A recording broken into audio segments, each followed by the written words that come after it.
¿cómo acabas tú dedicándote a embalsamar cadáveres? De su cuerpo salen unos sonidos y empieza a sonar así. Escucha. Se empieza a escuchar como si la persona se quejara. O sea, un cadáver multiplica su tamaño. Sí, por los gases que el cuerpo libera. En este caso, mi trabajo es extraer todos los gases y ahorita vamos a ir entrando en el tema de cómo se embalsama un cadáver. A veces hasta el cuerpo masculino de la persona sin vida llega a tener hasta... ¿Cómo? Pero es, obviamente, por la rigidez cadavérica. O sea, a nivel de volumen, ¿cuántos cuerpos puedes embalsamar en un mes o en una semana? Lo ponemos en una bolsa, obviamente cadavérica, para trasladar el cuerpo, y lo ponemos en una plancha de acero. Obviamente que nuestros utensilios tienen que ser quirúrgicos para evitar la propagación de las bacterias y los virus que pueda tener el cuerpo. Cuando los embalsamadores nos llegan con la última expresión que tuvo el cadáver. Si la persona falleció, si estaba triste, pues llega con el semblante triste. Si llega de dolor, ¿Ah, sí? llega la persona así. Bueno. Entonces por eso existen los masajes post-mortem, que es para... ¿Alguna vez se te ha despertado un cadáver? No, jamás, y espero y nunca me pase. Lo que sí llega a pasar es...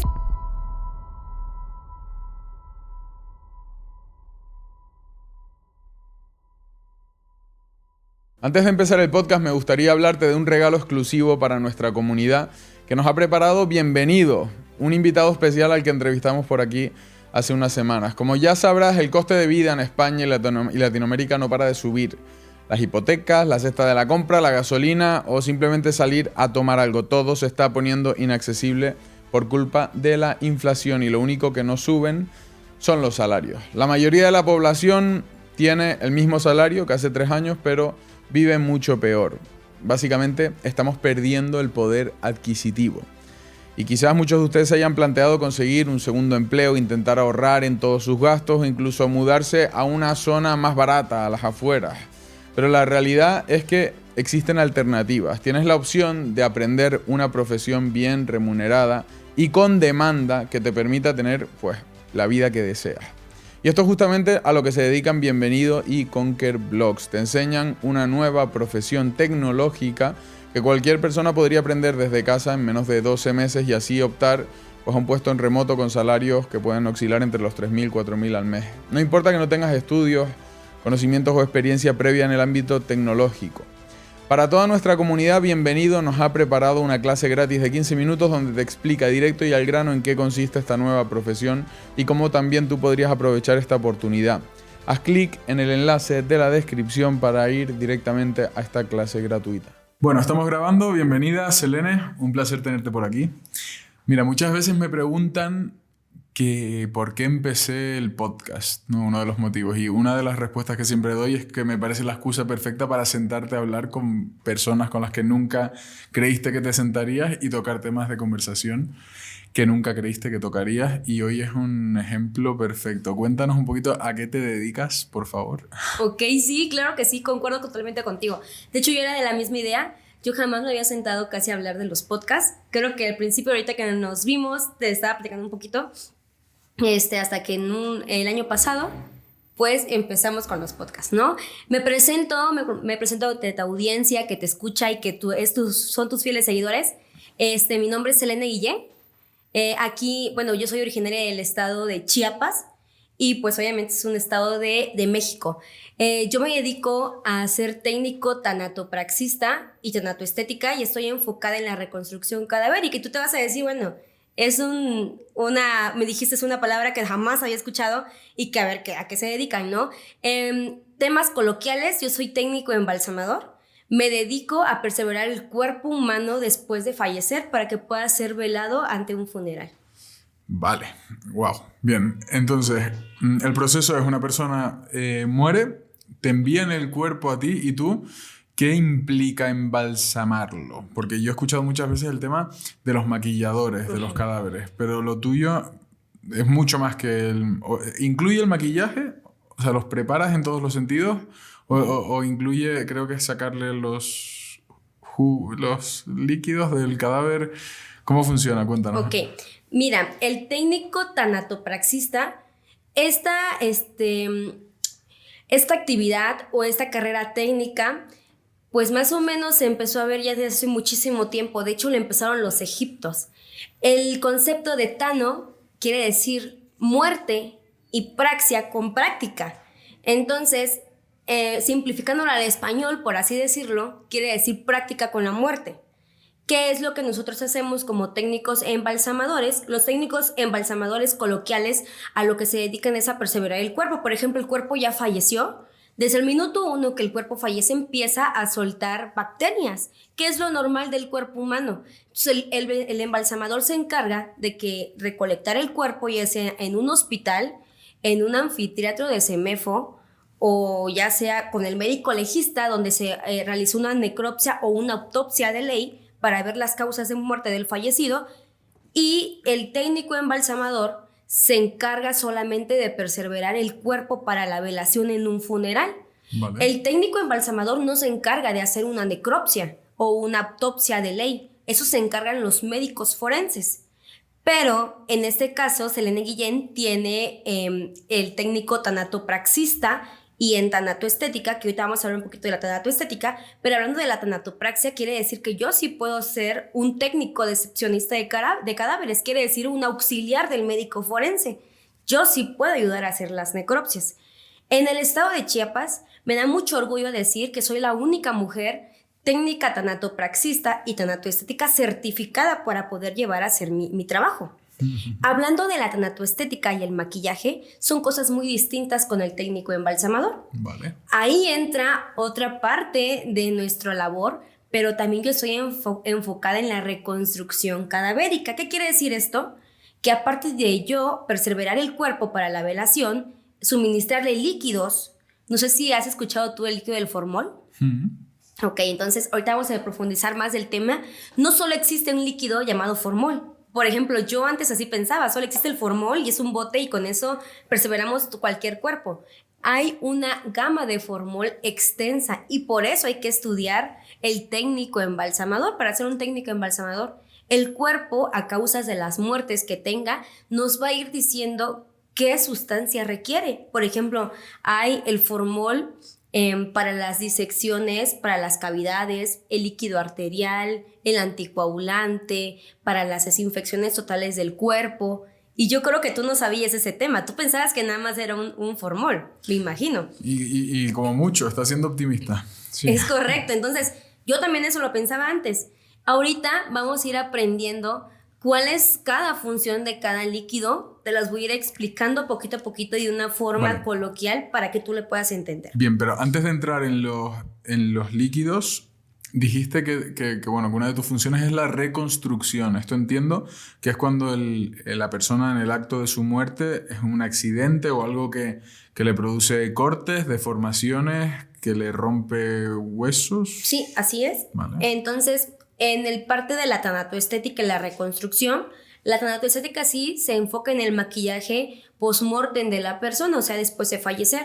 En este caso, a mí me toca también hacer la reconstrucción cadavérica.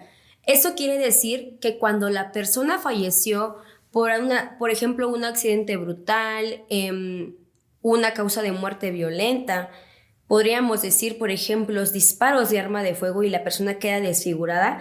A mí en este caso me toca hasta pedir fotografías a los familiares para ver cómo eran las personas antes y yo reconstruir a la persona para que pueda el impacto al familiar no sea tan agresivo. Eso te iba a preguntar, claro, porque digo, si te llega ya un cadáver destrozado porque cayó de un 8º piso, claro, o sea, te pides una foto y en base a la foto, o sea, que eres un poco una artista en ese sentido. Sí, claro, ¿no? Por eso te decía que es bien importante que esto se estudie. Lamentablemente, en el sistema funerario hay muchas personas que por ganar poquitos más en las funerarias, meten a cualquier persona y las capacitan. Pero es importante saber que para esta noble labor que es el técnico embalsamador, y más si vas a reconstruir un cadáver, se necesita preparación para poder hacer tu trabajo como es, dignamente, y despedir a la persona. Vale. Antes de entrar en el tema de los líquidos y demás, hay otra pregunta que tengo, es la función de tu trabajo, de lo que haces de embalsamar cadáveres, es entiendo que es un criterio primero, o sea, a nivel, ordenándolo por importancia, primero sanitario y segundo, pues por una cuestión de confort de los familiares para dar la despedida a su ser querido. Así es. ¿Alguna función más que no estemos teniendo en cuenta? Por ejemplo, vamos a hablar un poquito de la tanatología y vamos a hablar un poquito de la salud mental, que es muy importante del familiar. Por lo general, yo siempre digo que los técnicos embalsamadores o los técnicos tanatopraxista, como es el simplificado y el nombre correcto, el técnico tanatopraxista, siempre somos los médicos del alma de las personas que quedan en esta vida, en la tierra, en el sistema terrenal, porque pues la persona que ya falleció ya está descansando, pero la persona que queda sufriendo es el familiar que está viendo obviamente pues a su familiar, a su amigo, a su hermano, a quien sea, que ya falleció. Que es el que lo y ya sufre. No lo va a ver, el muerto no se entera de nada. Entonces, nosotros somos el confort de la persona que queda totalmente con su paz mental desordenada, con las etapas del duelo completamente al full en ese momento, y nosotros somos un confort para su alma, un poquito, porque nosotros le damos como que esa paz y tranquilidad de poder velar o poder ver por última vez a su ser querido. Entiendo. Y luego está la vertical sanitaria.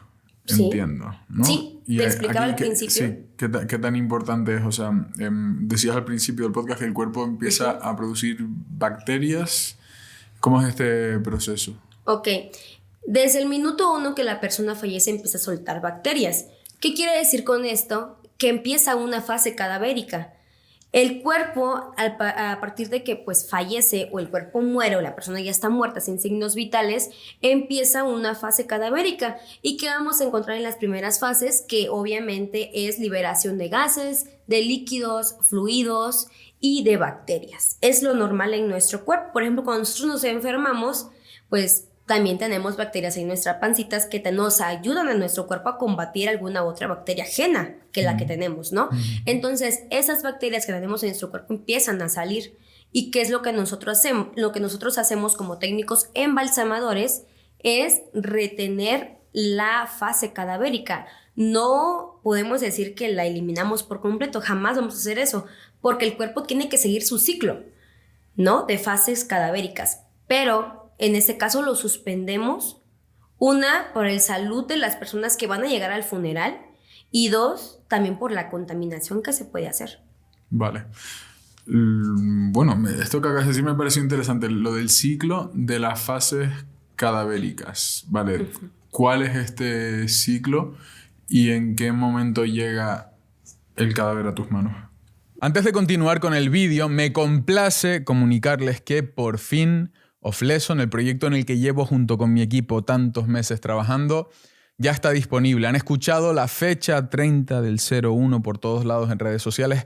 Esa fue la fecha del lanzamiento y desde entonces ya pueden acceder a este universo que hemos creado para ustedes. Les dejo el link en la descripción. Créanme, no han visto nada igual en habla hispana y vale la pena que le echen un vistazo.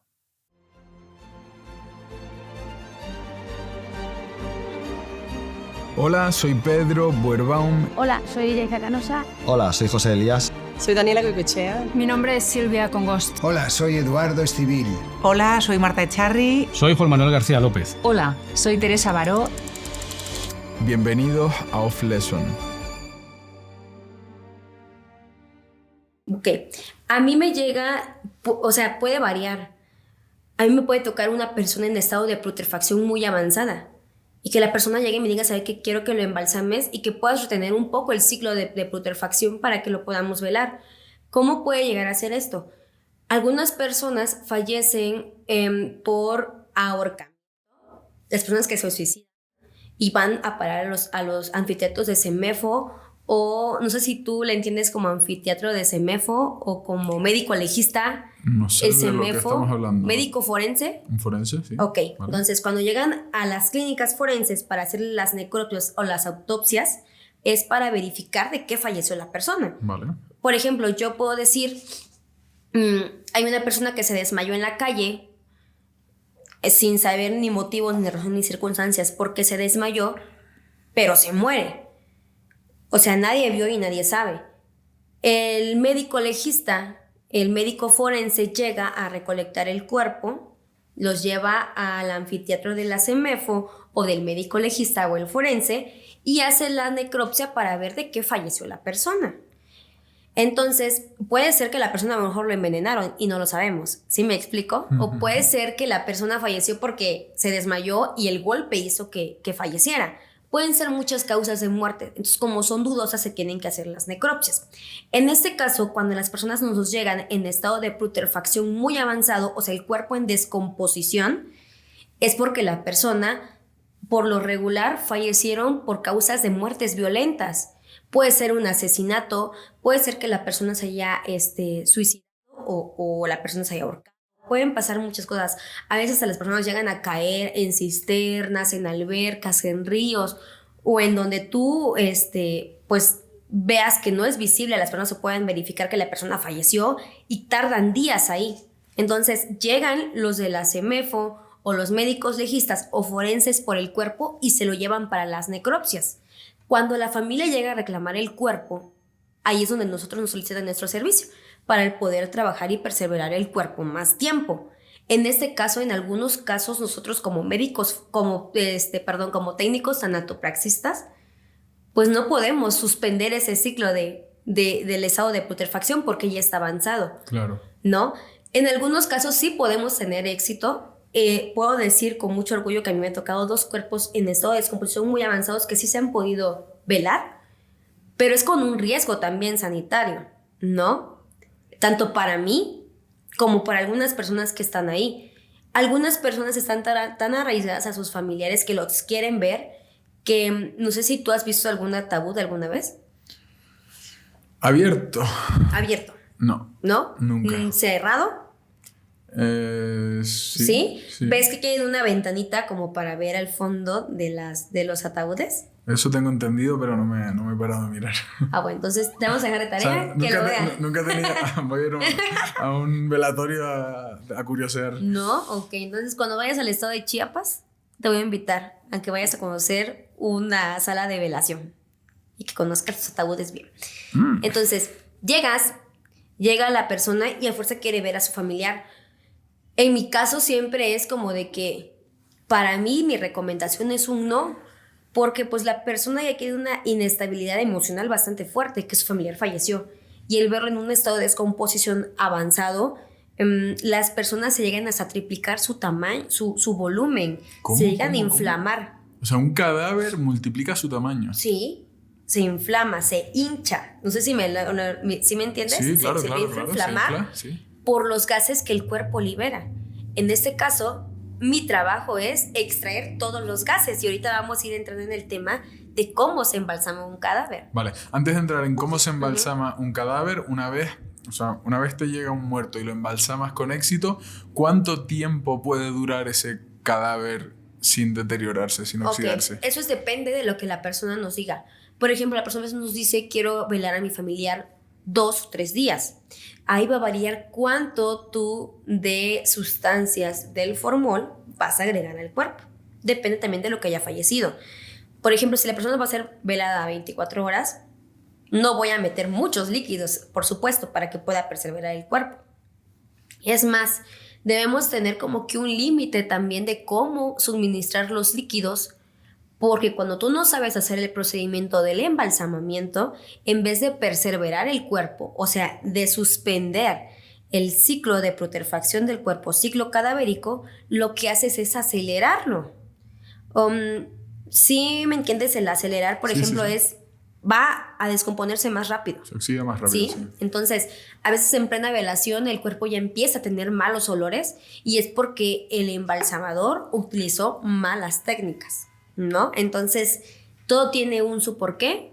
También tenemos un límite nosotros como trabajadores y de decir, ¿sabe qué? Esto sí se puede, esto no se puede, y ser concretos y también muy claros con los familiares para también, pues, no llegar a malos entendidos sobre nuestro trabajo, ¿sí? Bien, bien.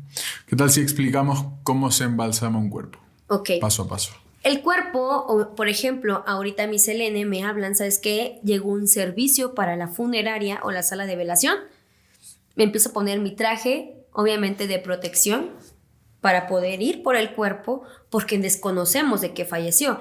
Yo me voy a enterar como embalsamadora cuando yo llego donde está el cuerpo porque me tienen que entregar un certificado de defunción. Selene Guillén, aunque parezca, vas a decir, bueno, es que ella es muy estricta en su trabajo.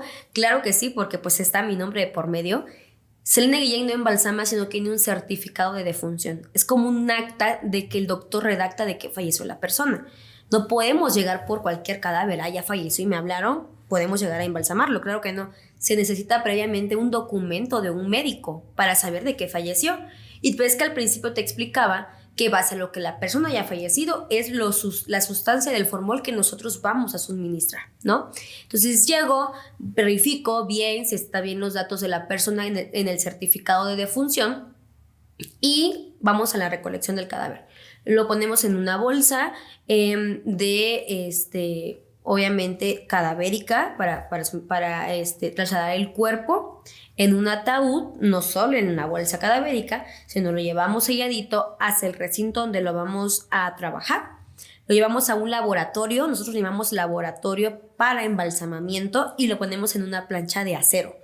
Obviamente que nuestros utensilios tienen que ser quirúrgicos para evitar la propagación de las bacterias y los virus que pueda tener el cuerpo, ¿no? Selene empieza a desinfectar el cuerpo y a lavarlo. Hace cuenta que vamos a bañar el cuerpo por completo. ¿Cómo? O sea, sí. Te llega un cadáver y tienes que lavarlo con agua y jabón.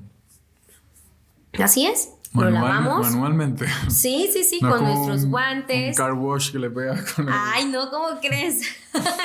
No, llegamos, metemos el cuerpo en la plancha, empezamos a bañar el cuerpo, a lavarlo con jabón y con el agua bien bañadito, bien desinfectado. Empezamos a suministrar unos antisépticos para empezar a trabajar y ahí empieza la labor quirúrgica.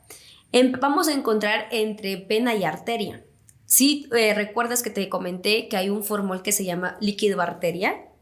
Ese líquido arterial es el que vamos a sustituir por la sangre del cuerpo.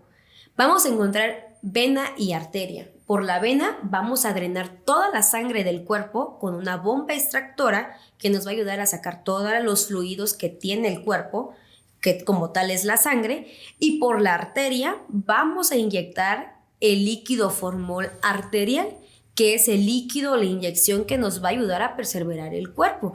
¿Cuánto hay que indicar? Obviamente que esto varía a base peso y altura del cuerpo, ¿no? Es lo que nosotros vamos a ir midiendo para poder suministrar el medicamento o el formol en este caso. Cuando terminamos de hacerlo, hacemos una incisión en la yugular y vamos a identificar vena y arteria. A la vena drenamos todos los líquidos, terminamos de drenar y ahora sí podemos empezar con inyectar el líquido arterial. Después que nosotros pues ya empezamos como que a suministrar el líquido, vamos a utilizar otra bomba de inyección con una cánula para insertar por la parte del ombligo de la persona y empezar a drenar todos los fluidos gástricos que tenga la persona en el abdomen. Te lo voy a simplificar así para que me entiendas. Eso, las liposucciones, más o menos, ¿cómo las hacen?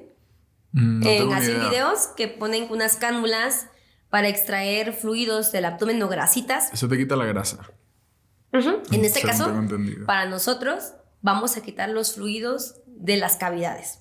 ¿Ok? Vale. Entonces extraemos tanto sangre como cavidades para que el cuerpo no pueda empezar a liberar gases ni liberar ¿Cavidades? ¿A qué te refieres? Cavidad torácica, cavidad en el abdomen. Pero los órganos se quedan dentro. Los órganos se quedan dentro. Ahorita vamos a ir desmintiendo los mitos también de los técnicos embalsamadores. Por ejemplo, a mí me han dicho, es que el embalsamador quita órganos y pone a serrín, por ejemplo. O sea, eso no puede ser. Algunos me han dicho eso. Está bien. No, entonces, no, eso tampoco es posible. O que el embalsamador, cuando tardan mucho embalsamando el cuerpo es porque quitan los órganos y los venden. ¿Cómo puede ser eso? Tampoco puede ser posible. Para poder donar o vender órganos, es evidente que la persona tiene que estar con vida para que los órganos tengan vida. ¿Se pueden vender órganos? ¿Es legal? Obviamente eso no es legal. Entonces muchas personas por eso tienen miedo al embalsamamiento. Ya. ¿no? Pero en estos estamos aclarando los mitos, de los cuales siempre hay y que no son ciertos. Te estoy explicando que para poder dar un órgano, donar, vender lo que tú, como tú lo quieras ver, el cuerpo tiene que estar con vida. Para que el órgano tenga que estar con vida. Por ejemplo, cuando una persona quiere donar un órgano, la persona está conectada, aunque tenga muerte cerebral. Tiene que estar conectada para que siga moviendo el corazón y los órganos. Y el momento que va a donar o va a ser donador, entran como tal al quirófano conectados y hacen las extracciones de los órganos. Vale. Cuando la persona fallece, también los órganos mueren, dejan de funcionar. Entonces son órganos que ya no sirven, inservibles, ¿no? Entonces eso no puede pasar. Claro. Entonces lo que hacemos con los líquidos del formol para las cavidades es perseverar a un estado de putrefacción a los órganos, porque también nosotros vamos a inyectar medicamento en las cavidades torácicas y también en las cavidades del abdomen. Vale. O sea que de nuevo se sustituye el líquido ya presente por otro tipo de formol. ¿Formol? Sí, así es. Otro tipo de formol diferente para preservar los órganos y que no se empiece a pudrir y entiendo Así que a es. hincharse, se hincharía el cuerpo, entiendo, Sí. ¿no? O sea, lo que es la barriga y demás. Sí. Vale. Y empieza a salir los gases. Obviamente cuando un globo lo inflas de más, ¿qué es después lo que empieza a liberar? El gas que tiene dentro del globo. Es lo mismo que pasa con el cuerpo. Se empieza a estar en el estado de putrefacción y el cuerpo se empieza a hinchar, a inflamar. Y lo que quiere es liberar la presión en el cuerpo. Entonces, algunos cuerpos hasta se llegan a estallar si tú no embalsamas bien el cuerpo. O empiezan a soltar fluidos. ¿Y cómo salen los fluidos? A veces manifestados por la nariz, como si fuera goteando sangre, a veces por los ojos, por los oídos. Y eso quiere decir que no utilizamos una técnica de embalsamamiento correcto. Vale. O sea que hasta ahora el proceso de embalsamar ha sido sustituir unos líquidos por otros. Así es. Vale. Sustituimos fluidos del cuerpo Por formol. por formol. Vale. Una vez hecho todo este proceso con éxito, ¿qué viene después? ¿Qué sería lo siguiente? ¿Ok? Entonces, ya que terminamos de embalsamar o perseverar el cuerpo, empezamos obviamente pues a lo que nosotros hicimos en incisiones. Vamos a empezar a suturar para que sean invisibles. En mi caso, a mí me gusta mucho, por ejemplo, el ver el arreglo estético tanto de las personas en las incisiones, porque así no le das como que a la mente que pueda navegar, como decir, bueno, le hicieron esto a mi familiar, porque algunas veces es visible, porque a veces se puede hacer en la yugular o se pueden hacer en la entrepierna por la ingle. Entonces trato como más o menos de que sea invisible para que la persona no pueda tener cierta impresión. Pero cuando es así, trato de hacer suturas invisibles para que no se pueda ser tan visible a las personas. Más cuando el ataúd va a ser descubierto y la persona se va a ver, ¿no? Entonces empezamos a hacer las suturas. Ya después de eso empieza otro proceso de desinfectación del cuerpo. Empezamos otra vez a rociarles antisépticos, secamos y ahora sí empezamos con el arreglo estético y la vestidura del cadáver. En algunas ocasiones las personas nos llevan a nosotros, ¿sabes qué? Esta ropa le gustaba mucho a mi familiar y pues te la entrego para que tú lo vistas y así se pueda velar, ¿no? Nos entregan hasta zapatos, nos entregan hasta revistas para dejarles dentro de los ataúdes, su peine que utilizaba para hacerse sus peinados durante el día. Nos entregan un sinfín de cosas. Aquí en México es muy coloquial que a veces hasta les dejen hasta monedas a las personas en los ataúdes, que les dejen rosarios por más, pues obviamente en temas de religión. Yo soy muy neutral en ese tema porque obviamente pues mi trabajo es trabajar con temas sensibles y que van de la mano con muchas religiones, entonces yo trato de ser neutral con esos temas. Y empezamos a vestir al cadáver, empezamos a ponerle su ropa, lo que vaya a utilizar.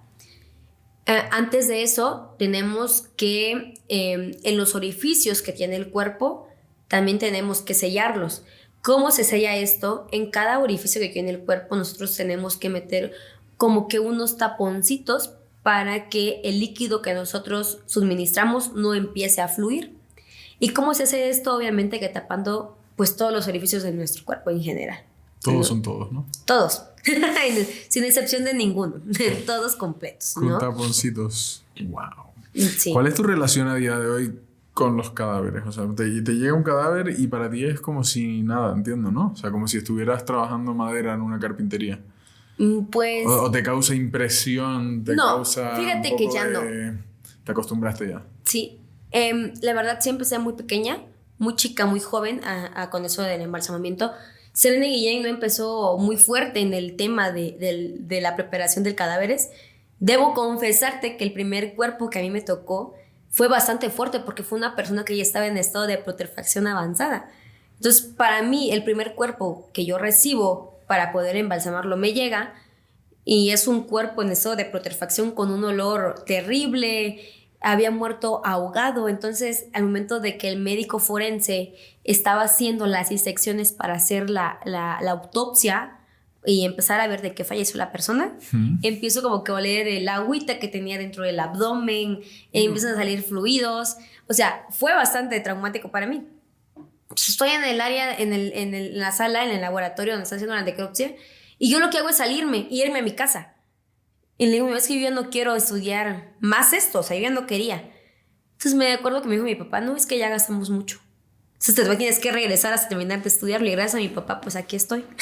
Y contigo platicando de mis temas de embalsamamiento. Porque entiendo que los cadáveres cuando te llegan huelen a muerto, ¿no? O sea, huelen no muy todos, mal. No todos.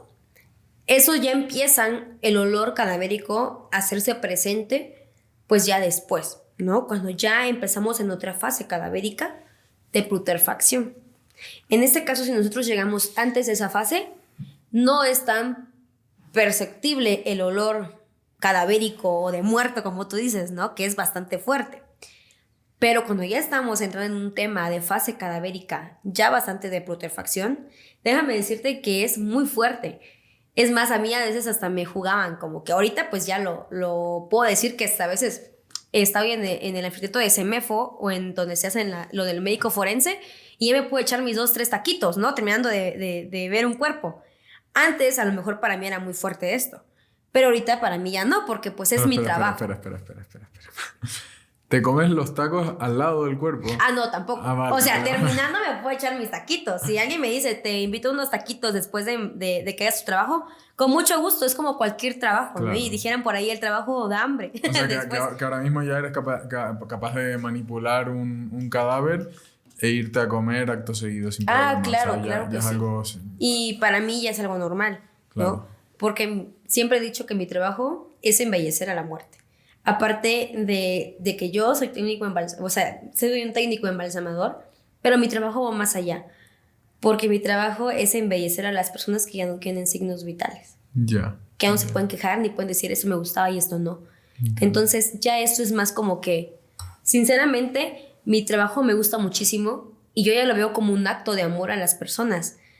Porque creo que a ti te llevó el entrevistarme o tenerme aquí como el que saber que es un técnico embalsamador y cómo una mujer puede embalsamar un cuerpo.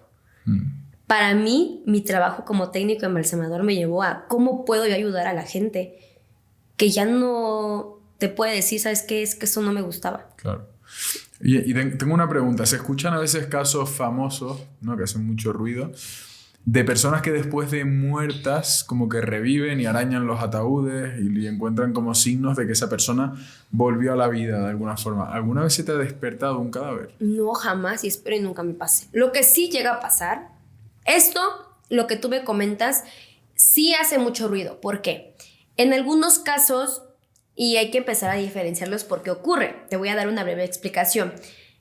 ¿Puede alguna otra persona diferenciar conmigo? Sí. Pero es lo que yo he platicado con algunos colegas míos y las conclusiones que hemos llegado. En algunas ocasiones la persona fallece en su casa, no fallece ni en un hospital y tampoco se les realizan necropsias o llegan con un médico forense, ¿no? Entonces, ¿qué ocurre? La persona fallece y las llevan, sabe que ella falleció, pero pues su médico que lo trata o que trataba su sistema médico, pues ya firmó el acta de defunción porque pues sí, ya falleció. A lo mejor era una persona de 89 años que le dio un infarto. Pero hay que tener en cuenta que a veces los médicos como que, ok, ya tienen un infarto, ves que dan reanimaciones, que dan el RCP, no sé si tú lo vi, que dan las reanimaciones al cuerpo. Entonces hay protocolos y algunas personas se saltan ese protocolo. Entonces, ¿qué es lo que hacen? Llevan rápido el ataúd, llevan rápido a la funeraria. Y aquí en México, la verdad, no he escuchado de algún tema de esos, pero puede que en otros lados sí. ¿Por qué? Porque el tema y la especialidad del técnico embalsamador no está tan profundizado allá al estudiarlo, sino nada más me enseñó fulanito de tal o tal persona a inyectar un medicamento y yo ya soy embalsamador. Entonces, que llega, inyectan y obviamente lo velan. ¿Y qué es lo que ocurre? A veces el corazón se detiene por segundos, por minutos y pum, pum, pum, pum, vuelve a latir. Y es donde la persona vuelve a vivir. No es tanto que resucite, ¿no? Sino que el corazón se detuvo por un fallo, pero puede volver a funcionar.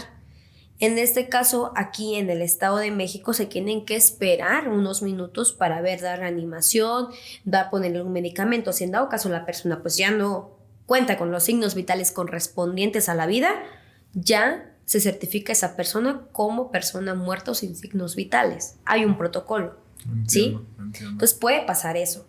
Lo que sí me ha pasado a mí y lo que puede llegar a pasar es que a veces la persona cuando está en el anfiteatro de CEMEFO o de los médicos forenses, o a veces hasta en la sala de embalsamación, es por ejemplo que a veces empiezan a sonar, a tener más bien de su cuerpo salen unos sonidos.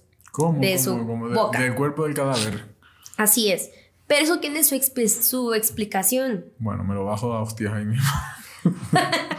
¿no? Entonces el cuerpo lo tenemos en el anfiteatro y empieza a sonar así, escucha. Se empieza a escuchar como si la persona se quejara. O sea, tú a veces estás embalsamando un cadáver y te empieza a hacer... Por ejemplo, sí, es cuando lo tenemos ahí en el descanso, ¿no? Entonces a mí ya no me asusta. ¿Por qué? Porque la persona está soltando gases. Son los gases del cuerpo que salen y que pues obviamente los liberan por la boca, ¿no? A veces hasta el cuerpo masculino de la persona sin vida llega a tener hasta erecciones. ¿Cómo? Pero es obviamente por la rigidez cadavérica. Pero después de muerto. Claro, después de muertos. Pero es por la rigidez, es por la fase cadavérica que se está llevando a cabo. ¿Y cuál ¿Sí? es la explicación? Por la rigidez. La rigidez lo que hace es tensar los músculos. No sé si has visto que cuando la persona o el cuerpo dicen, no es que ya está, palabras que siempre se utilizan, ya está tieso. ¿Has escuchado? Sí. Es porque obviamente el cuerpo empieza con la rigidez. Entonces, obviamente, los músculos se tensan.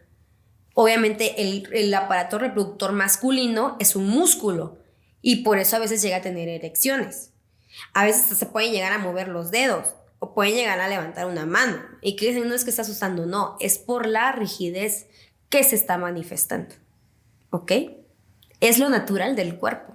Bueno, pero la primera vez que lo viste te habrás quedado flipando, ¿no? Loca. Sí, claro, o sea, no debo reconocer. Una vez estaba pues ahí en el anfiteatro y empezó a escucharse como que y yo, ay Dios, es más, que tengo muy presente que hasta en mi teléfono descargué el rosario para los fieles difuntos al principio cuando yo estaba empezando a trabajar en eso. Entonces, ya ahorita ya lo eliminé, ¿no? Porque pues ya sé que es algo normal del cuerpo, ¿sí? Y qué curioso lo del... Pero, a ver, lo de las erecciones es una vez ya le ha sacado la sangre del cuerpo y tienen formol. No. Es antes. Tienen que tener sangre en el cuerpo, ¿no? Sí, claro. Porque sí. eso funciona con sangre. Sí, no. Pero en este caso, de las fases cadavéricas, es una fase de tu cuerpo. Obviamente, cuando nosotros entramos como técnicos embalsamadores, lo suspendemos un momento, ¿no? Estas fases empiezan a manifestar antes de que la persona sea embalsamada.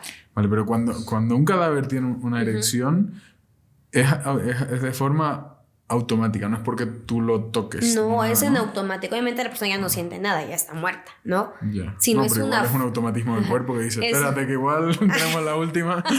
No, es lo normal de la fase cadavérica. Vale. La rigidez es una de las fases, ¿no? El cuerpo se empieza a tensar, ¿sí? Entonces es lo normal. Mira, hay una serie de profesiones que yo siempre me he preguntado ¿cómo cojones acaba la gente ¿no? Como un podólogo, por ejemplo, ¿no? Digo, ¿en qué momento de tu vida te apetece estar viendo cada día en tu consulta pies con las uñas rotas y así, ¿no? Y digo, tu profesión es una de las que me hace preguntarme eso mismo. ¿Cómo acabas tú dedicándote a embalsamar cadáveres? Bueno. O sea, ¿es algo familiar? No. Yo soy la única mujer de 3 hermanos hombres. Vale. Y ninguno de ellos se interesaba en eso de los cadáveres. Entonces, bueno, como es normal. Yo estaba viendo, me acuerdo muy bien, estaba con mi papá, estábamos viendo gracias a Discovery Channel, siempre he dicho que por ellos estoy aquí. Estaba pasando la historia del embalsamamiento y obviamente como que de los egiptos, de cómo ellos embalsamaban los cuerpos, cómo momificaban a los cuerpos, a los faraones. Y pues estábamos viendo. Entonces me dice mi papá, si yo estuviera más joven, a mí me hubiera gustado ser embalsamador. Entonces eso me metió en la cabeza. Dije yo lo seré. Yo quiero. Me llamó mucho la atención a partir de ese documental. Entonces yo dije, bueno, lo voy a hacer. Aquí en México es el tema del machismo muy fuerte. Fíjate que aquí en México, en el Estado de México, en los diferentes estados, es muy raro que una mujer sea embalsamadora. ¿Por qué? Más que nada porque manipulas los cuerpos que son pesados, se necesita mucha fuerza. Y creo que te has dado cuenta que yo soy chiquita, delgadita, y vas a decir, bueno, ¿cómo le haces, no? Para embalsamarlos, porque yo tengo que cargarlos, tengo que manipularlos y vestirlos. El tema del machismo aquí en México es como que la profesión del técnico embalsamador es más para los hombres. Y sinceramente mi mamá no quería que yo estudiara esta carrera. Entonces yo la estudié a escondidas. ¿Sí? Cuando yo soy de licenciatura, tengo una licenciatura en criminología y criminalística, y tampoco mi mamá quería que yo me enfrascara en eso. Mi mamá quería algo más como que más para mujeres, más para niñitos, por ejemplo, ser enfermera, ser una manicurista, una maquillista, todo eso, ¿no? A mí me gusta maquillar y todo eso, pero a los muertos, no me gusta maquillar a los vivos, ¿no? Entonces lo empecé a estudiar como que a escondidas. En mi licenciatura iba como que empezando la licenciatura en criminología y criminalística, y de repente me aparece una publicidad de técnicos tanatopraxistas y tanatoestética. Entonces dije, ¿qué es el técnico tanatopraxista? Empiezo a investigar y veo que es el técnico embalsamador, y yo no lo pensé ni una ni dos veces. Yo dije, bueno, me voy a inscribir. Cuando yo ya estaba yo dentro, le empecé a estudiar al principio en línea, online, y ya después me fui a mis prácticas ya presenciales a estudiarlas profundamente y a ver todos los temas, porque pues yo le estudié 2 años mi especialidad en técnico tanatopraxista. Entonces ya después lo dije, tuve que decir a mi mamá, porque si no, ¿cómo yo voy a salir de mi casa, no? ¿Cómo decir a dónde vas, no? Y bien vestida. Entonces le tuve que decir a mi mamá, ¿sabes qué? Estoy estudiando para ser técnico embalsamador. Entonces mi mamá fue como de que, hijita, piénsalo bien. Hay muchas personas pues que en esa rama es más para hombres que para mujeres. Y pues hicimos la diferencia.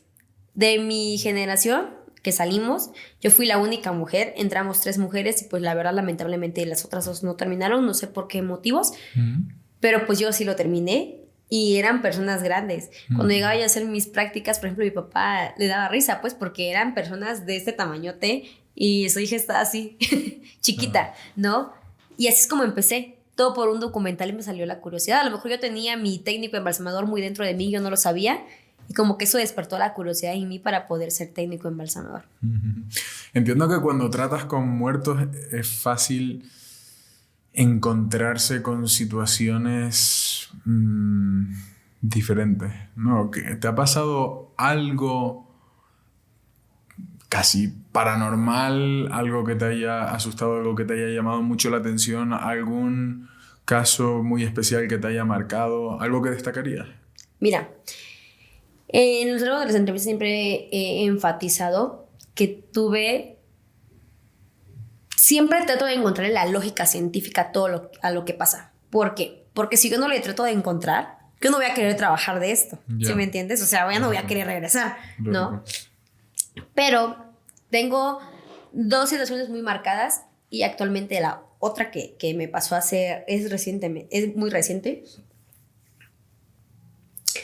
Hace aproximadamente ya 4, casi 5 años, no, ya hizo 5 años, yo embalsamé a un niño que venía de una familia que era satánica, pero yo no lo sabía. Ese niño falleció un 2 de noviembre. Y yo este día pues me tocaba la guardia, ¿no? De la funeraria. Entonces me habla la dueña de la funeraria y me dice, ¿es que entro a un servicio? Es un menor de edad.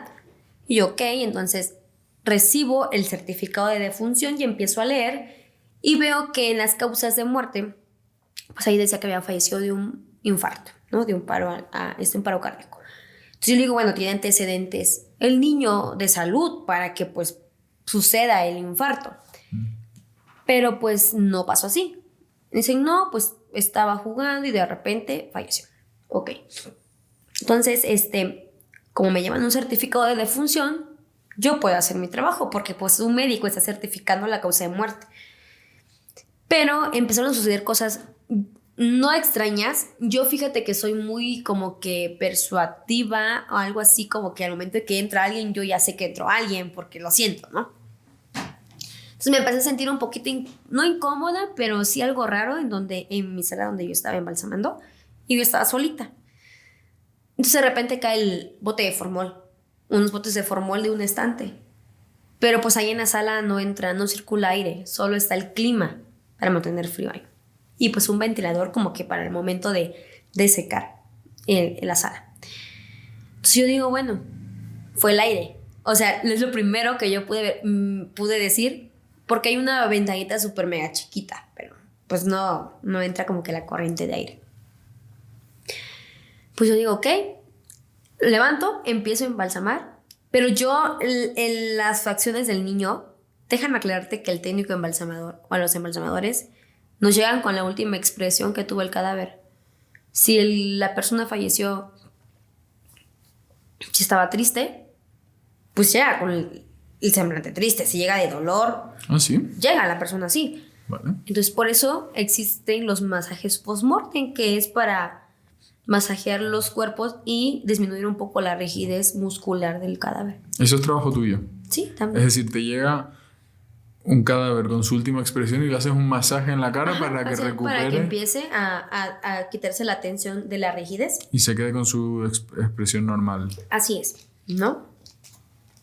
Entonces yo empiezo a ver al niño que tiene como que no sé, como que sus facciones muy tristes.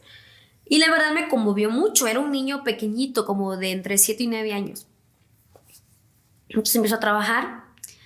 Y al principio la familia nos da ropa. Déjame aclararte que en ese entonces yo no sabía, en ese momento yo no sabía que la familia era satánica. Entonces llega la dueña y me dice, ¿sabes qué? Aquí está la ropa que nos dio el familiar, para que se vista. Y ok, empezó a trabajar. Al final yo iba a vestir al niño y ponerlo en el ataúd, y la velación iba a ser en una sala del recinto, de ahí de la funeraria. Entonces de repente llega la dueña y es muy católica. Entonces me acuerdo muy bien porque entró casi golpeando la puerta y me dice, Cele, ¿qué crees? Y yo, ¿qué pasó? Al niño ya no se le va a poner ropa. Y yo, ¿cómo? Entonces, ¿qué se le va a poner? Y nos llevaron como que una sotana, se puede decir, como los que utilizan las monjitas o los padrecitos, ¿sabes qué? Sí. Pero en color negro total. Vale. Me dice, ¿se le va a poner esto? Y no se le va a poner ninguna ropa interior abajo, ni pañal, ni nada, solo esto. Y yo, ok, o sea, a mí me están pagando por un servicio, sí, y pues yo es lo que tengo que realizar porque uno es menor de edad y pues los padres me están indicando, ¿no? Loco. Entonces, visto al niño y me dicen, no, es que dicen que ya no se va a velar aquí, se lo van a llevar a su casa. Ok, entonces se llaman al niño. Y pues hasta ahí ocurrió, ¿no? La verdad yo tenía muy presente que ese niño falleció porque se me hizo muy raro que falleciera de un infarto sin un antecedente clínico anterior. Pero pues yo no soy un familiar, yo no puedo llamar a la fiscalía, yo no puedo decir a las personas que lleguen a hacer una investigación porque yo no soy un familiar directo, ¿sí? Entonces, ¿qué ocurrió? Pasaron las semanas y ahí empieza lo raro en mi casa. Yo tengo, en ese entonces mi hijita estaba muy pequeña y mi hijita me empieza a decir, es que yo tengo un amigo imaginario. Entonces yo decía, bueno, a lo mejor es porque se siente un poco sola. Obviamente en los temas psicológicos tú empiezas como que a fantasear cuando algo te hace falta, ¿no? Entonces yo digo, bueno, a lo mejor ella se siente solita. Entonces, como está solita en la casa, pues ya empieza está en el kinder y queda sola por lo menos el hora en la mañana. Por eso dice que tiene su amigo imaginario. Pero empezaron a suceder cosas muy extrañas también conmigo. Yo quería dormirme y sentí un olor a muerto que me irritaba la nariz. No sé si a ti te ha irritado tanto un olor que a veces hasta te arde la nariz de tanto olerlo, como que un olor que te fastidia o te hostiga. A veces un perfume. No, pero bueno, me lo puedo imaginar. Entonces, me empezó como que a arder la garganta de tanto oler ese olor. Y dice mi mamá, es que mami huele a muerto. O sea, yo siento el olor a putre en mi nariz. Me dice mi mamá, no, es que pues aquí no hay nada. Le digo, mi mamá revisó todo el cuarto y pues no encontramos nada. Lo raro está que yo no podía dormir en las madrugadas y a veces yo tenía mucho miedo. Si tú me dices a qué le tenías miedo, yo no sé a qué le tenía miedo, pero yo tenía miedo de algo. Y cuando yo me tapaba de cabeza a pies, así súper mega tapada, sentí que algo me respiraba en la cara. No podía dormir, era algo muy extraño. Sino que ya después mi hijita empieza a manifestar y llegándonos a levantar de madrugada, es que yo no puedo dormir porque mi amigo no me deja dormir. Entonces yo le digo, a ver, ¿pero qué amigo? Es que no, ya no me deja dormir mi amigo, ya no me deja dormir y ya no me deja dormir. Y ya después me dice ella, es que yo veo a alguien que está parado atrás de la pared, a un costado de la pared, porque había como que una división. A ella no la podemos decir, es que lo están asustando o es fantasía porque nosotros le contamos cosas, porque ella era muy deslindada de esos temas. Si no, ellos salen de viaje, se van a visitar a mis abuelitos y yo me quedo sola en mi casa. Y estoy acostada en la cama y me acuerdo muy bien, bueno, la mayoría de las personas que antes me conocían o que me conocen, siempre me hacían burla con los muertitos. ¿No? Por ejemplo, que estoy viendo un muertito que va detrás de ti. Porque pues yo trabajaba en lo de la funeraria. Entonces estoy platicando con una persona por videochat. Me dice, oye, dile a tu hijita que ya se vaya a dormir porque ya es tarde. Eran como las 2 de la mañana. Y no había nadie en mi casa. Le digo, no, yo pensé que era un juego. Le digo, no, tú no empieces. Así como que estamos jugando. Cierro mis cosas, estaba haciendo lo de mi licenciatura, cierro la lab y todo y me voy a dormir. Y donde estoy durmiendo, algo me levantó. Entonces yo me levanto, no podía dormir de nuevo. Y al final de mi cama, donde está como que los posapiés, o el final de la cama, logro ver la cabecita de alguien sentado al final de mi cama. Pero yo pude distinguir que era similar a la cabecita del niño que yo embalsamé 20 días antes. Entonces lo que yo hago es hablarle a mis amigos que estaban trabajando y estaban de guardia ese día. Le digo, ¿sabes qué? Es que hay alguien en mi casa. ¿Cómo? Ahorita llamamos a la policía. Le digo, no, es que no es una persona que se metió. O sea, estoy viendo un niño en mi casa. O sea, no hay nadie en mi casa, estoy solita. Pues ahorita vamos por ti. Y así te lo digo, nadie me acompañó ni a cerrar ni nada. Me dijo, salte. Nadie va a entrar a tu casa, salte. Todos les dio miedo entrar. Y ya platicando con un amigo que se llama Carlos Camacho, que es de la radio, le digo, oye, Carlos, ¿qué está pasando esto? O sea, ¿qué hago? Él es como que unos temas de escalofríos y así ahí en Chiapas, ¿no? Y me dice, pon un vaso con agua y vamos a ver qué es. Y el vaso con agua. Sí. Y el vaso con agua que lo dejé lleno quedó a la mitad. Como si alguien lo hubiera tomado. Entonces lo que hice fue hablarle y decirle, ¿sabes qué? Si tú eres, te pido de favor que me molestes a mí si gustas. Pero te estás metiendo con una niña, ¿no? Yo lo que hice fue mi trabajo, lo hice con amor, con dedicación y con mucho respeto. Pero si tú necesitas manifestar algo que sucedió, exprésamelo a mí, ¿no? Y si no, pues descansa. Yo creo que hice mi trabajo contigo de la mejor manera y ni en ningún momento creo que falté ni el respeto en mi trabajo hacia él ni en nada. Así que tú puedes trascender en paz si gustas. Y por arte de magia casi dejaron de pasar cosas en mi casa. O sea, yo ya dormía tranquila, ¿no? Esa es una de las cosas que me pasó con el niño que era de una familia satánica, que después nos enteramos que era de una familia que sí era satánica, que tenía arraigado esa religión en ellos.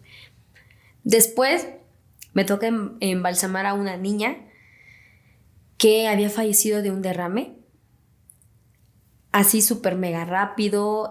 Fueron de vacaciones con su familia a la playa, la niña se desmaya y de ahí ya no volvieron a saber de ella porque quedó en estado de... estuvo conectada mucho tiempo en el hospital, hasta que pues la familia dijo ya no se puede más porque sus órganos dejaron de funcionar y estaba sufriendo muchísimo. Entonces la familia decide desconectar a la niña. Y estando embalsamando, entra un familiar y me dice, ¿sabes qué? Yo quiero entrar con mi hija, porque era una niña de 12 años. Y también yo estaba embalsamando sola. Y le digo, sí, claro, puedes estar ahí. Y no vas a creer, nos abrieron la puerta del laboratorio y la somataron. ¿La qué? La puerta del laboratorio. La puerta de la sala del embalsamamiento. Sí, ¿qué pasó? Abrieron la puerta, se escuchó que quitaron el seguro. Por lo general yo pongo seguro para que nadie pueda acceder y yo pueda trabajar tranquila y encerrada sola.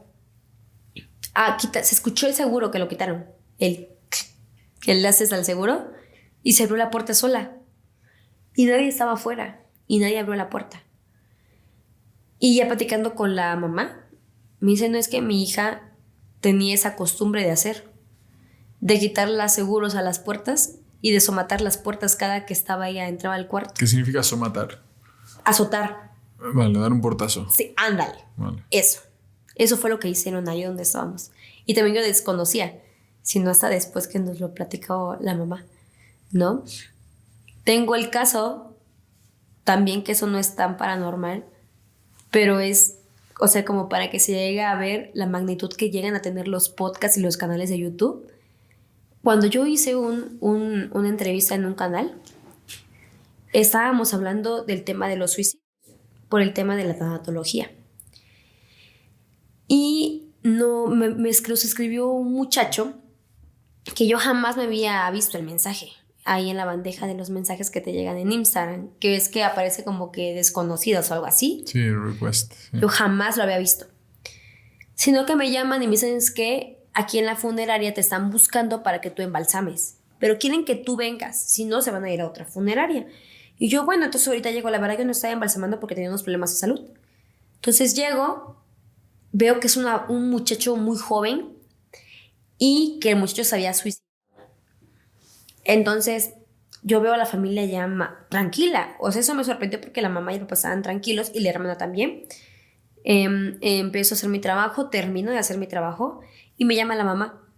Me dice, ¿sabes qué? Es que quiero hablar contigo. Entonces yo dije, bueno, a lo mejor es de algún pago o de alguna otra cosa, ¿no? Me acerco a la sala y me entrega una carta. Y esa carta es la que había escrito el muchacho y había dicho que quería que yo la embalsamara. Por eso la familia me había llegado a buscar a mí. Sí. Y me dice en la carta, hola Selene, me dejó su nombre y me dice, te había escrito por Facebook, pero entiendo que no tengas tiempo ni hayas visto mi mensaje porque te llegan muchos mensajes para responder. En realidad yo no pido ayuda, o sea, tengo muy presente esa carta, de hecho se tiene en físico. Yo no pido ayuda porque yo lo que quiero es descansar. Yo tengo muchos meses y mucho tiempo con depresión y tenía otros problemas de salud, pero yo vi el podcast donde tú saliste y me llamó mucho la atención la manera en que tú explicas las fases del duelo y yo siento que ya estoy preparado para irme. Entonces yo no te escribí para ayuda, solo te escribí para decirte que te admiro mucho como persona y que quiero que tú me embalsames a mí. Wow. Y lo dejo escrito en una carta. Entonces terminé de embalsamar, voy con la familiar y empiezo a leer y la verdad sí me conmoví muchísimo. El muchacho se había previsto y hasta dejó el dinero para su velación y para el servicio de que pues se fuera a embalsamar. Wow. No, entonces eso es lo que vio en un video de YouTube. Entonces como que fuerte. Sí. Hace aproximadamente 2 meses, 3, 4 meses, ya tiene como sus 4 meses, me tocó embalsamar a una muchacha muy joven y recién casada. Tenía como 2 meses de haberse casado y estaba ahí el esposo. Entonces me dicen, no quieren una mujer. En el estado de Chiapas soy más contratada para embalsamar mujeres y niños. Por la confianza, me imagino yo, de que pues soy mujer y que les da un poquito más de confianza en entregarme a su cadáver, que se los agradezco mucho, porque pues ya vemos que hay muchos temas y muchos tabú detrás también de las personas que cometen delitos a las personas fallecidas, ¿no?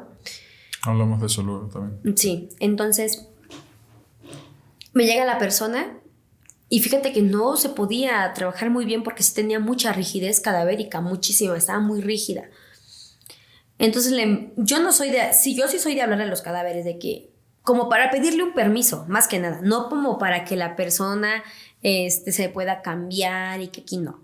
Yo más le hablo porque es un cuerpo que no es mío, que es un cuerpo que es una persona que tuvo vida y que para mí, yo como Selene Guillén, le pido un permiso a la persona para poder trabajar con ella, ¿no? Para poder tocar su cuerpo.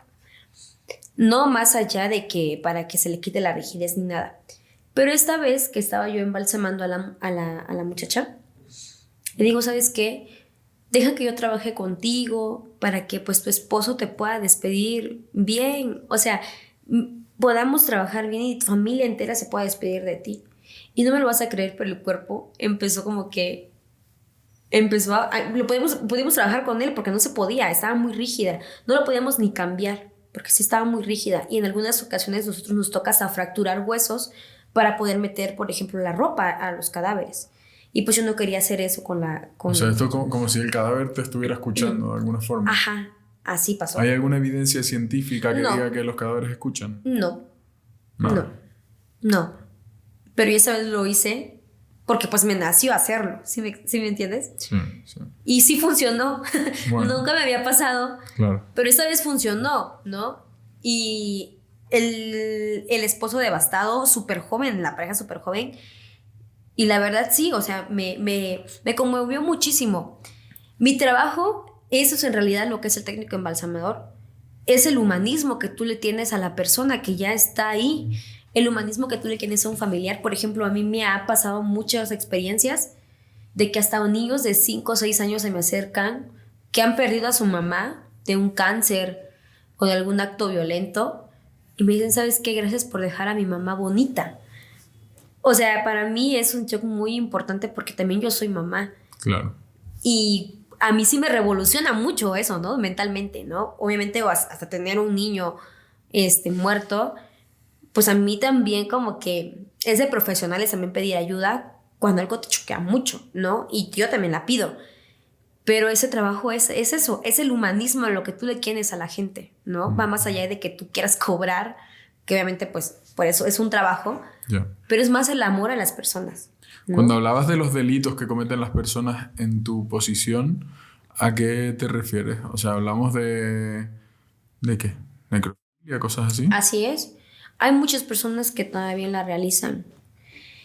Que todavía la realizan. Sí, ahí entra la parte en la que te digo de que las personas tenemos que estudiar y que empieza lo vulnerable de las personas que pierden a su familiar y que buscan las funerarias, ¿no? Ahí entra la ética profesional que tienen los servicios funerarios en cualquier país, en cualquier estado que nosotros podamos estar. ¿Por qué? Porque cada funeraria debería tener como que, a ver, tú eres un técnico embalsamador, sí, tus documentos, y vamos a pasar a una plática con un psicólogo, ¿no? Para ver cómo estás mentalmente y si puedes hacer esa función. ¿Qué es lo que pasa con las funerarias? A veces hasta el barrendero lo capacitan para poder ser un embalsamador. Y tú no sabes qué problemas mentales tenga esa persona, ¿sí? Hombre, y que es... Hostia, a ver, una persona que tenga una necrofilia muy fuerte, donde va a acabar sí o sí, o donde va a intentar acabar es exactamente en una funeraria. A veces no es que puedan decir, bueno, es que a mí me llama la atención un cuerpo sin vida. A veces tienen otros fetiches, podríamos decir. ¿Tipo? Por ejemplo, hay muchas personas que les gusta abusar de niños o de mujeres. Pero niños muertos. Por ejemplo, a veces hasta vivos, ¿no? Entonces, si tú llegas a contratar a una persona como esta y no te das cuenta de qué clase de persona estás tú contratando, si esa persona tiene esos problemas mentales, ¿tú crees que no lo va a realizar con una persona que no se queja y que no diga algo dentro de una funeraria? Es muy probable que sí, ¿no? Porque el cuerpo ya no puede decir, esta persona me hizo esto. Ve a una persona vulnerable y eso también es un delito. Solamente que las funerarias no se dan cuenta de la magnitud del daño que puede llegar a ocurrir si eso pasa. Y hay muchos casos de esto. Hay muchos casos, claro que sí. Por ejemplo, en el estado donde yo estoy, yo no puedo decirte que, hablando a ciencia cierta, si la persona le gusta el acto de las necrofilia, ¿no? Pero sí fotografiaban niños y niñas ya muertos en la funeraria. Entonces, ¿qué hizo la funeraria cuando se enteró? Únicamente la despidió en vez de denunciar ese hecho. ¿Sí me entiendes? O sea, para prevenir a otras funerarias, ¿no? Y por lo que entiendo se fue a otro estado y pues allá también es técnico embalsamador según él, que tampoco lo estudió y que no sabe si hace lo mismo o ya hace cosas peores, ¿no?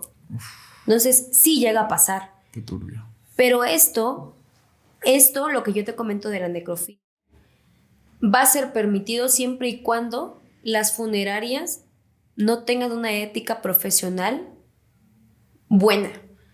Porque la funeraria que sí lo sea, te va a pedir tus documentos y te va a examinar si tú eres compatible para este trabajo o no. ¿No? Si no lo es, va a recibir a cualquier persona y va a capacitar hasta el barrendero, el que limpie los pisos, a quien tú quieras, como embalsamador. Y por eso ocurren este tipo de cosas. Y hablando desde el aspecto de negocio, o sea, a nivel de volumen, ¿cuántos cuerpos puedes embalsamar en un mes o en una semana? Por ejemplo, un cuerpo, por lo regular, me tardo de 1 a 2 horas en el trabajo para perseverar el cuerpo. A veces me llega a tomar hasta más si el cuerpo llega en un estado de putrefacción avanzada o tengo que realizar la reconstrucción cadavérica. A veces me llega a tomar hasta 3 o 4 horas para el embalsamamiento completo. Pero, o sea, ¿cuántos cuerpos puedes embalsamar al mes? Por ejemplo, te puedo dar un aproximado ¿Promedio? al día. Sí. Al día Es que puedo haces embalsamar o sea, 2. embalsamas más de un cadáver al día. Sí, de 2 a 3 cuerpos. Por lo regular. ¿Hoy has embalsamado algún cadáver? No, pues ahorita pues no, porque ahorita estamos de viaje. Vale. Si no, quiero que si te hubiera tocado saliendo de alguna guardia, te hubiera tocado venir para acá y sí hubieras sentido el olor del formol. Dios. O sea, que puedes hacer... O sea, ¿cuántos cuerpos al mes? ¿50 cuerpos? Podríamos decir que sí, más o menos. Wow. También debo de explicarte que me tengo que tomar mis descansos. ¿Por qué? Porque los líquidos del formol o para la preservación del cuerpo a lo largo del tiempo son cancerígenos. Así tú te protejas y te cubras, es dañino para tu salud, porque son químicos muy fuertes. Entonces yo no te puedo decir, me puedo embalsamar 50 cuerpos al mes, porque también tomo mis descansos, ¿no? Entonces, como que hoy embalsamé, por ejemplo, 3, mañana no trabajo, pasado tampoco, y ya vuelvo a trabajar a los 2, 3 días para volver a embalsamar, ¿no? ¿Y se paga bien? ¿Se gana dinero embalsamando cadáveres? Bueno, te puedo decir que Selene Guillén ya como que cobro mis conocimientos, ¿no? Lo que yo sé y lo que puedo hacer. Pues aquí en el Estado de México, donde estamos ahorita, pues hay muchas funerarias. Y creo que no me voy a dejar mentir que tenemos acá. Hay muchas funerarias. Algunas ocasiones a mí me ha tocado venir acá que me pagan mi presupuesto tal cual es, lo que yo cobro. Y me dice otra persona, bueno, es que aquí el de la esquina o la funeraria de aquí a 2 cuadras me está cobrando 1,000 pesos. O sea, ¿cómo? Ni para el formol, ni para el medicamento. ¿Pero por qué? Porque aquí hay muchas funerarias. Entonces es la competencia entre ellos, ¿no? Yo me puedo decir, yo sí puedo cobrar lo que yo sé, es por mis estudios y por mis reconocimientos que yo tengo, ¿no? Pero pues ya depende también en qué estado, en qué país y en dónde estemos. Antes mencionaste algo también que me pareció interesante, lo último que me gustaría tratar, es el tema de los ciclos de un duelo, que entiendo que es como las fases de un duelo. Sí, mencionaste, ¿no? Que es el proceso etapa por etapa que van viviendo los familiares. Entiendo que tú eres una persona que por tu posición y tu profesión estás en contacto con muchas personas que acaban de perder a sus familiares y verás ciertos patrones en común que la gran mayoría siguen, ¿no? ¿Cómo se vive normalmente la muerte de un familiar? En el tema del duelo existen las 5 fases cadavéricas del duelo, que son la ira, la negación, por ejemplo, de nuevo la ira, la negociación y la resignación o la aceptación de que ya falleció la persona. Obviamente a mí me tocan las 2 primeras fases del duelo, que es la ira y la negación de que el familiar haya fallecido. Pero ¿qué pasa con estas fases del duelo?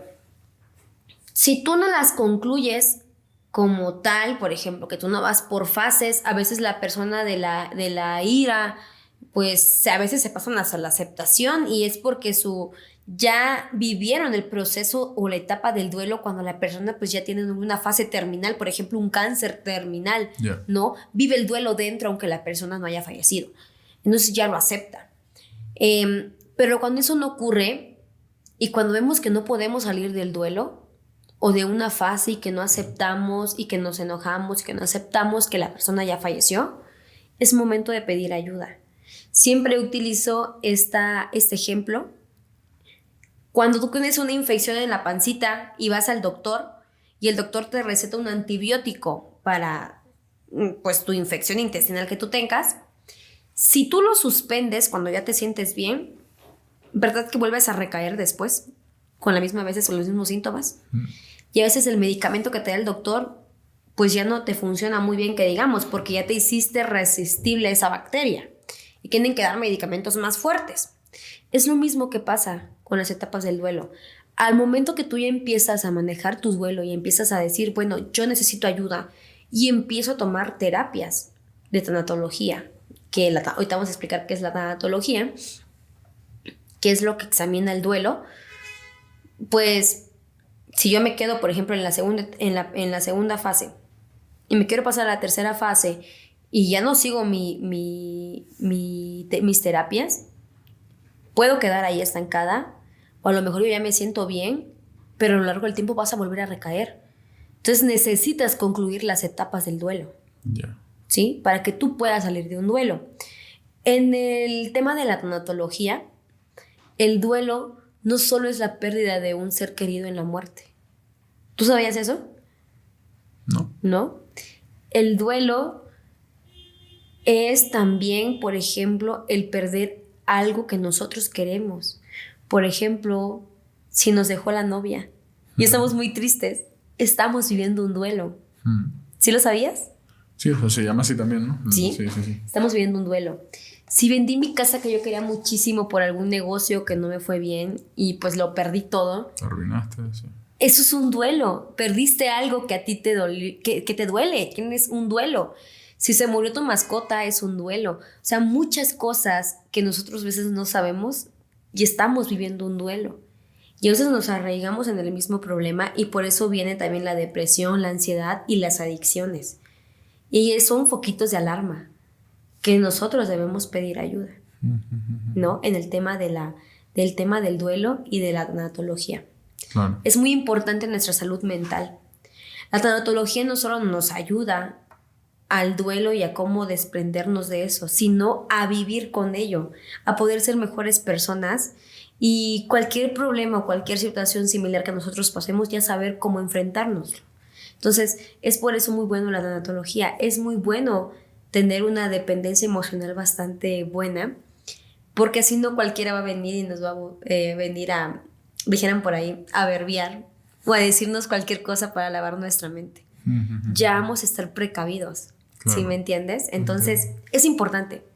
El tema de la tanatología y el duelo no solo es la pérdida de un ser querido, sino es la pérdida de algo que nosotros queremos o ya estamos acostumbrados a vivir. ¿Sí? Súper. Pues Elena, ha sido súper interesante hablar contigo, de verdad. Ni me imaginaba todo lo que había detrás de una profesión como la tuya, que bueno, que al final está en todos lados, ¿no? ¿Entiendes? Claro, Es en todo el siempre planeta. decimos que donde son las enfermedades y la muerte es lo que menos falta. Sí, sí, lo hacían los egipcios, como decías, Claro. seguro que está por todo el planeta. Así que nada, muchas gracias por compartir la información con nosotros y espero que te vaya todo muy bien. No, gracias a ti por invitarme. La verdad estoy Un muy, placer. muy agradecida porque esta humilde chapaneca esté con... Ustedes son españoles. Españoles, sí. Ay, mire, Sí, como sí, los sí. españoles. Entonces, para mí es bastante grato porque el estado de donde yo estoy, aquí el Estado de México tiene muchas personas que tienen muchas ramas de muchas cosas científicas. Vale.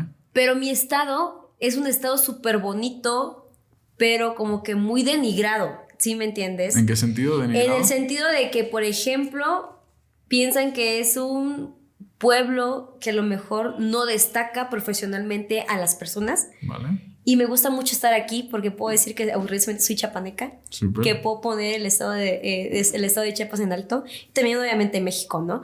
Entonces estoy muy, muy agradecida contigo por invitarme y poder estar aquí en tu espacio y poder decir un poquito de la noble labor del técnico embalsamador.